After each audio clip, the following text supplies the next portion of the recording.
Unicorn blood maybe, sorry আমার এখন মনে পড়ছে না, ইউনিকর্ন ব্লাড হবে। এই লিপস্টিক কালারটা আমার এত বেশি ভালো লাগে, খুব একটা বেশি দিই না, তবে খুবই পছন্দ।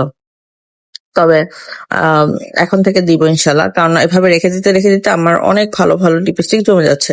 তো তাড়াহুড়ার মাঝখানে আমি এখন কি বলে, ওড়নাটা খুব ভালোভাবে সেটআপ করতে পারি নাই। কোনরকম ভাবে দিয়ে চলে গিয়েছি। আমি চেক করছিলাম যে আমার চুলগুলা খোলা রাখলে ভালো লাগবে না বেঁধে রাখলে ভালো লাগবে। যদিও বা এত গরম, আমি পরে আর খোলা রাখতে পারি নাই বা বেঁধেই ফেলেছি। আর এই রাস্তাটা দিয়ে যখনই যাই তখনই এত ভালো লাগে, সবসময় মনে হয় একটা গান আছে না, পথ যদি না শেষ হয় তবে কেমন হতো তুমি বলো তো। এই গানটার লিরিক্স গুলা সবসময় মনে পড়ে। কিছু কিছু রাস্তা চট্টগ্রামে মানে এতই মানে গাছপালা দিয়ে ভরপুর, এতই সুন্দর, এগুলো আসলে বলে বোঝানো যায় না। যারা আর্টিলারিতে আসতে চায় না তাদের বলবো আমাদের হালিশহরের আর্টিলারিতে এসে একবার ঘুরে গিয়ে দেখবেন যে কত সুন্দর। অবশ্য আগের আর্টিলারি আর এখনের মধ্যে আকাশ পাতাল তফাৎ। এখন একটু ন্যাচারাল জিনিসটা কমে গিয়েছে। আগে যে আর্টিলারিটা ছিল এত বেশি ন্যাচারাল ছিল, যেখানে ধরেন আমরা আমাদের প্রাণ বলা যায় এই আর্টিলারির রাস্তাগুলো। আসলে ইজিবি এবং আর্মিদের এরিয়া তো ওরা একটু গোছায় গেছে, সুন্দর করে রাখে। একমাত্র আর্টিলারি এরিয়াতে হয়তো বা ওয়াসারা এসে খোদাই করতে পারে না, না হয় ওয়াসারা আমাদের হালিশহরের পুরা সব রাস্তা নষ্ট করে দিয়েছে।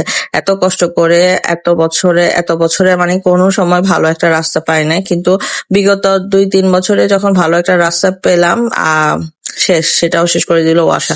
তো দেখতে পাচ্ছেন কত সুন্দর। এখানে সবাই বিকাল বেলা আসে, হাঁটে, আড্ডা দেয়, কথা বলে। তবে এখানে কিছু রুলস রেগুলেশন আছে যে গাড়ি পার্কিং করা যাবে না, হাঁটা যাবে না, বসা যাবে না, হেঁটে হেঁটে হাঁটতে আসে সবাই। আসলে এটাকে জগিং পার্ক হিসেবে ইউজ করে, আমিও করতাম। তবে এখন অনেকদিন হচ্ছে যাই না হেঁটে হেঁটে।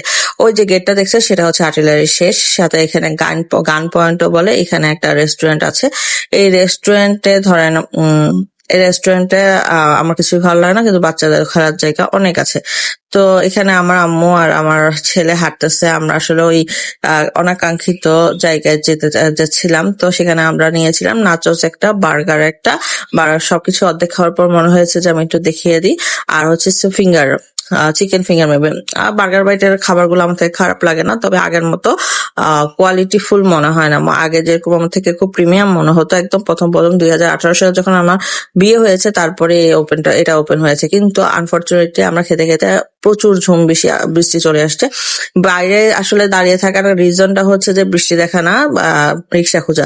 কারণ আমাদের তো বাসায় যেতে হবে, অলমোস্ট আধা ঘন্টা থেকেও বেশি হয়ে গেছে। কোথাও এতক্ষণ বসে থাকতে আসলে ইচ্ছা করে না, তাই দাঁড়িয়ে আছি, সাথে একটু বৃষ্টি বিলাসও করলাম সাথে। আর কি, এই হচ্ছে আমার একদিনের জার্নি, আমি কিভাবে দিনটা পার করি।